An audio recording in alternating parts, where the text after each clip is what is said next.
न्यूट्रामला आरोग्यदायी पोषणाचा ठेवा प्रत्येक वयात घराघरात हवा। न्यूट्रामला आवळा कॅन्डी, आवळा सरबत, आवळा मुरब्बा आणि बरेच काही। न्यूट्राम। एक धक्कादायक बातमी। अकोले तालुक्यात मागील वर्षात 55 अल्पवयीन माता असल्याच्या अहवालावरील आकडेवारीची चौकशी सुरू असतानाच काल पुन्हा एकदा कोतुळ येथे एका कुमारी अल्पवयीन मुलीने एका मुलाला जन्म दिल्याची घटना घडली आहे। त्यामुळे एकच खळबळ उडाली आहे। जन्माला आलेले बाळ नाशिक सिव्हिल रुग्णालयात सुखरूप आहे। अकोले तालुक्यात अल्पवयीन मुलीवरील अत्याचाराच्या पोक्सो घटनांत मोठ्या प्रमाणात वाढ झाली आहे। तालुक्यात अल्पवयीन माता हा प्रश्न गंभीर होत आहे। मागील वर्षी एका सामाजिक कार्यकर्त्याने केलेल्या सर्वेक्षणाच्या अहवालावरून अकोले तालुक्यात 55 अल्पवयीन माता मुलांना जन्म दिल्याची आकडेवारी समोर आली होती।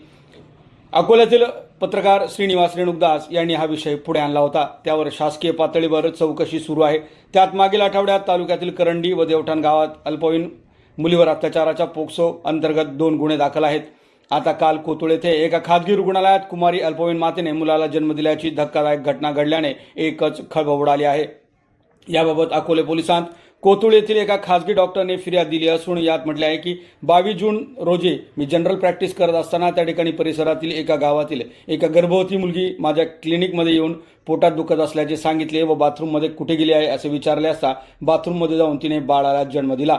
त्यानंतर डॉक्टरांनी तिची चौकशी करण्यात आली। तिचे लग्न झाले आहे का, तसेच बाळाचे वडील कोण आहे असे विचारले असता तिने लग्न झाले नसल्याचे सांगितले। बाळाचे वडील हे तालुक्यातील एका गावातील 32 वर्षे इसम असल्याचे सांगितले। तरी मुलीस अल्पवयीन असताना दिवस गेलेले असल्याने अकोले पोलीस ठाण्यात येथे हजर राहून सरकारतर्फे रीतसर फिर्याद दिली आहे।